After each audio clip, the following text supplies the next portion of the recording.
Hello everyone. ఈరోజు మనం ఈవీఎస్కి సంబంధించి ఫోర్త్ క్లాస్ ఈవీఎస్కి సంబంధించి కొత్త టెక్స్ట్ బుక్ నుంచి బిట్స్ ఎలా వస్తాయని చూద్దాం. సో ఫస్ట్ లెసన్ కుటుంబం అనే లెసన్లో ఫస్ట్ బిట్ నీస్ అనగా ఈ క్రింది వానిలో దేని యొక్క అర్థాన్ని సూచిస్తుంది. సో నీస్ అంటే మేనకోడలు. తల్లి తండ్రి పిల్లలతో ఉన్న కుటుంబాన్ని ఏమని పిలుస్తారు? తల్లి తండ్రి పిల్లలు, father mother and 2 children or 2 or more children. So వాళ్ళని న్యూక్లియర్ ఫ్యామిలీ లేదా స్మాల్ ఫ్యామిలీ అంటారు. న్యూక్లియర్ కుటుంబం లేదా చిన్న కుటుంబం. కుటుంబాలు రకాలకు సంబంధించి సరైనవి క్రింది వానిలో గుర్తించుము. కుటుంబం ఎన్ని రకాలు? 2 రకాలు. ఉమ్మడి కుటుంబం, చిన్న కుటుంబం. So both 1 and 2. క్రింది వానిలో ఏ గృహోపకరణాలు వాడటం వల్ల వాతావరణం కలుషితం అవుతుంది? సో ఎయిర్ కండిషనర్లు, రిఫ్రిజిరేటర్లు, ఎయిర్ కూలర్లు ఇవన్నీ వాడడం వల్ల వాతావరణం అనేది కలుషితం అవుతుంది. ఈ క్రింది వాక్యాలలో సరైనవి గుర్తించండి. ఒక కుటుంబంలోని వ్యక్తుల మధ్య సంబంధాలు సులభంగా అర్థమయ్యేందుకు వంశవృక్షాన్ని ఉపయోగిస్తాం. కరెక్ట్. కుటుంబంలో నానమ్మ, తాతయ్య, పెదనాన్న, పెద్దమ్మ, చిన్నమ్మ, చిన్నాన్న, పిల్లలు మొదలైన వారు ఉంటే దానిని జాయింట్ ఫ్యామిలీ అంటారు. Correct. So both 1 and A and B రెండు కరెక్టే. మన అత్తలు, మామలు, వారి పిల్లలు, మన బంధువులు వీరందరూ మన కుటుంబంలోని భాగం. వీరందరినీ ఎక్స్టెండెడ్ ఫ్యామిలీ లేదా విస్తరించిన ఫ్యామిలీ రెండు అంటారు. So both 1 and 2. ఈ క్రింది వాటిలో ఏ కారణాల వల్ల కుటుంబంలో మార్పులు చోటు చేసుకుంటాయో గుర్తించండి.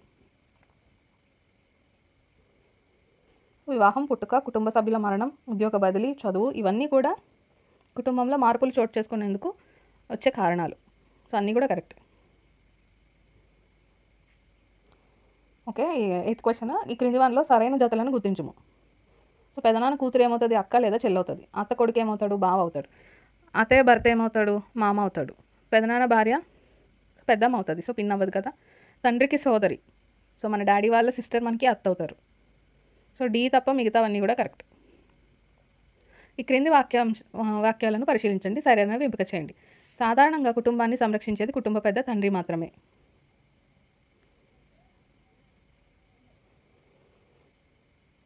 సో అది రాంగ్. తల్లిదండ్రులు జబ్బు పడినప్పుడు లేదా దురలవాట్లకు బానిసైనప్పుడు పిల్లలు తమనెవరూ పట్టించుకోవడం లేదని భావిస్తారు. కరెక్ట్. ఆంధ్రప్రదేశ్ ప్రభుత్వం మద్యపానాన్ని దశల వారీగా నిషేధించే దిశగా చర్యలు తీసుకుంటుంది. అది ఎప్పుడో అది జరగను లేదు, బట్ టెక్స్ట్ బుక్లు ఇచ్చాడు కాబట్టి అది కరెక్ట్. పూర్వం ప్రజలు తాటాకులు, వెదురుతో చేసిన విసనకర్రల నుండి వచ్చే గాలిని ఆస్వాదించేవారు. కరెక్ట్. సో ఆప్షన్ 1 తప్ప అన్నీ కరెక్ట్.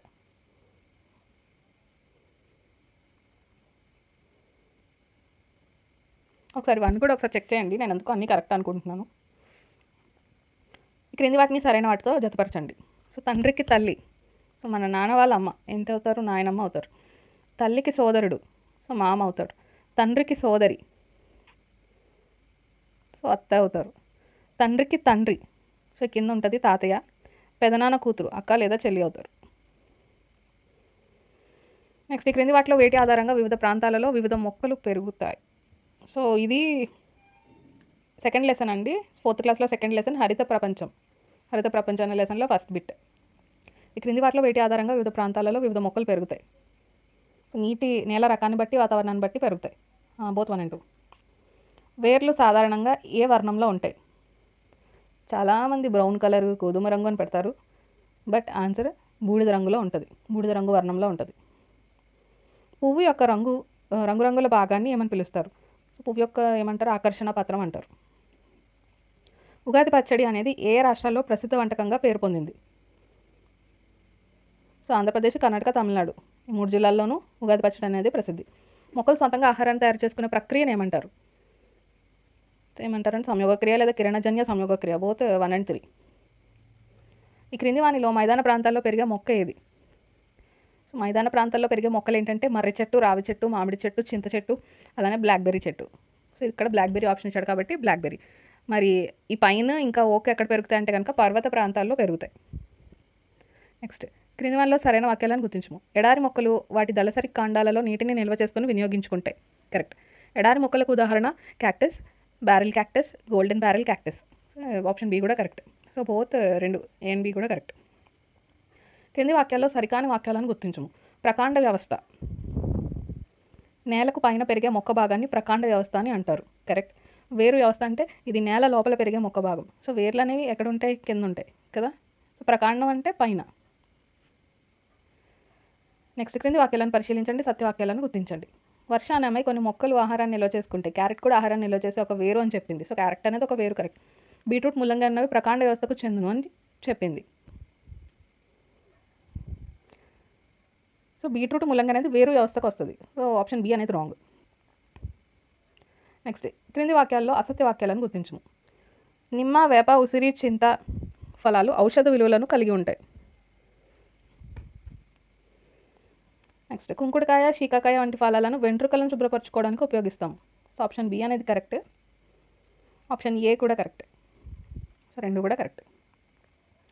నెక్స్ట్, క్రింది వాటిలో సరైన గుర్తించండి. మొక్కలు ఆహార ఉత్పత్తి, కార్బన్ డైఆక్సైడ్, నీరు, సూర్యరశ్మి అవసరం. కరెక్ట్. చెట్లు విచక్షణారహితంగా నరకడం వల్ల శీతోష్ణ స్థితిలో అనేక మార్పులకు కారణమవుతుంది. కరెక్ట్. ప్రకృతి పరిరక్షణ కేవలం మొక్కలు ఎక్కువగా నాటడం వల్ల జరుగుతుంది. So correct. మొత్తం మూడు కూడా కరెక్ట్. ఈ క్రింది వాటిలో సరికాని జత. వరి అనేది గుబురు వేరు కరెక్ట్. వేప అనేది తల్లి వేరు కరెక్ట్. జొన్న అనేది గుబురు వేరు, ట్యాప్ రూట్ అని ఇచ్చారు, అది రాంగ్. చింత అనేది గుబురు వేరు అని ఇచ్చారు, అది కూడా రాంగ్. చింత అనేది తల్లి వేరు. నెక్స్ట్, క్రింది వానిలో సరైన జతపరచమన్నారు.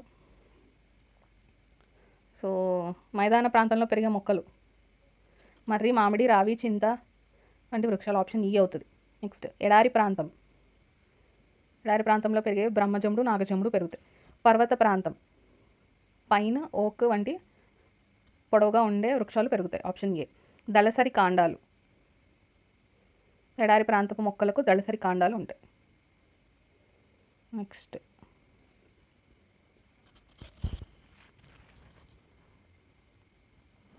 క్రింది వాటిలో సరికాని వాక్యాలను గుర్తించము. మొక్కల్లో తల్లివేరు ఒక బలమైన ప్రధాన వేరును కలిగి ఉంటుంది. కరెక్ట్. తల్లివేరు నేలలోకి లోతుగా చొచ్చుకుపోతుంది. ప్రధాన వేరుకి అన్ని వైపులా సన్నని వేర్లు పెరుగుతాయి. కరెక్ట్. దానికి ఎగ్జాంపుల్ ఏంటంటే వేప, చింత.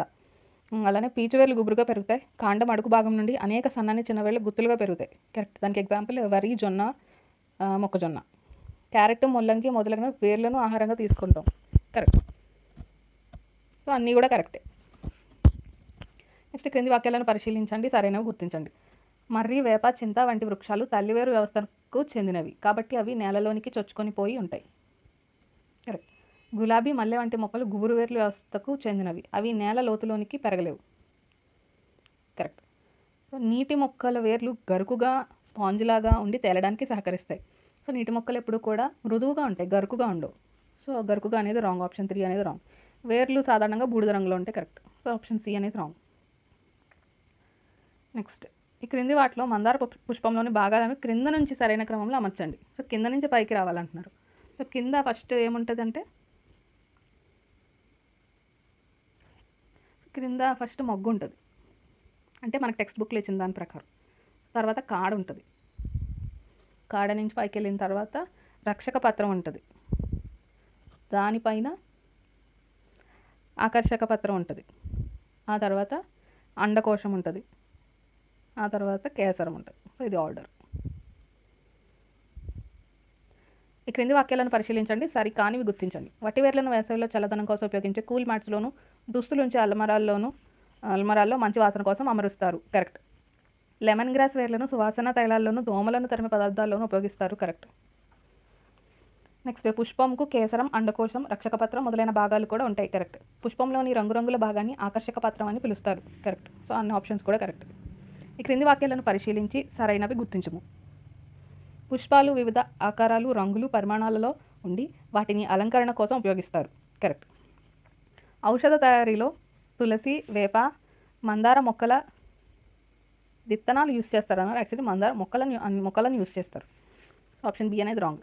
గులాబీ, మల్లె, లిల్లీ, లావెండర్ పుష్పాల నుండి సువాసన వెలువడుతుంది కాబట్టి వాటిని సెంట్లు, సౌందర్య తైలాల తయారీలో ఉపయోగిస్తారు. కరెక్ట్. కొన్ని పువ్వులను ఆహారంగా కూడా తీసుకుంటాం, ఉదాహరణ కాలీఫ్లవర్. సో అది కరెక్ట్. ఈ క్రింది వాక్యాలను పరిశీలించి సరైనవి గుర్తించము. ఆంధ్రప్రదేశ్, తమిళనాడు, కర్ణాటకల్లో ఉగాది పండుగ ప్రత్యేక వంటకంగా ఉగాది పచ్చడి ప్రసిద్ధి చెందింది. కరెక్ట్.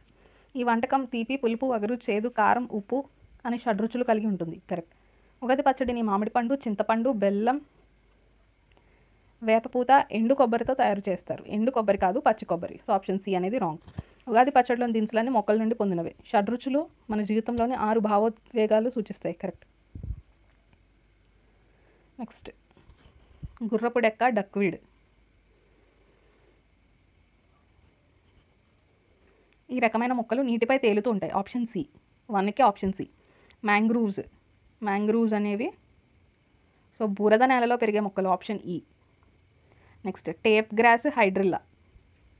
మనకి హైడ్రిల్లా అనగానే అవి వాటర్ లోపల పెరిగే మొక్కలు అని గుర్తు రావాలి. సో ఈ రకమైన మొక్కలు నీటి లోపల పెరుగుతాయి, ఆప్షన్ ఏ. ఆప్షన్ 3కి ఆప్షన్ ఏ. కలువ, తామర. సో ఈ రకమైన మొక్కలు నీటిపై తేలుతూ ఉంటాయి. ఈ రకమైన మొక్కలు సరస్సు మధ్య భాగంలో పెరుగుతాయి, 4కి ఆప్షన్ డి.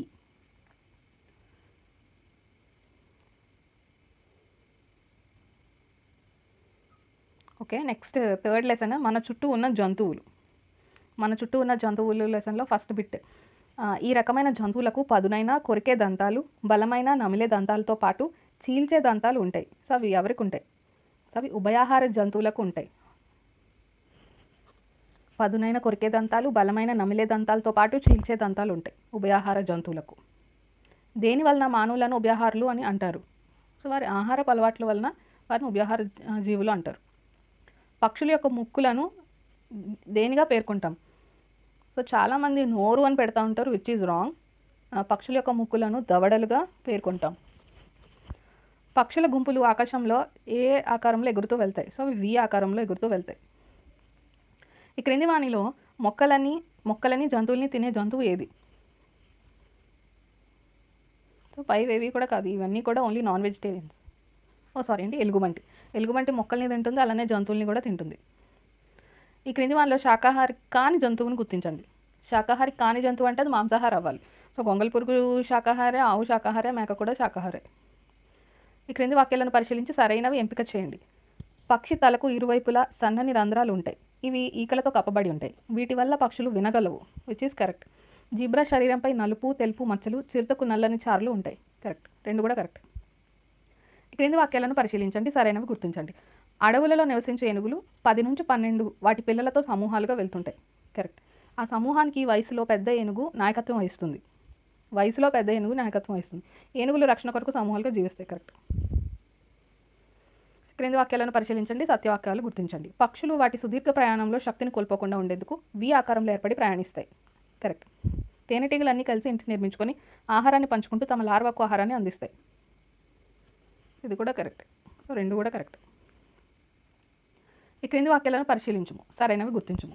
కొన్ని జంతువుల చలనాంగాలు అవి తీసుకునే ఆహారాన్ని బట్టి నిర్మించబడ్డాయి.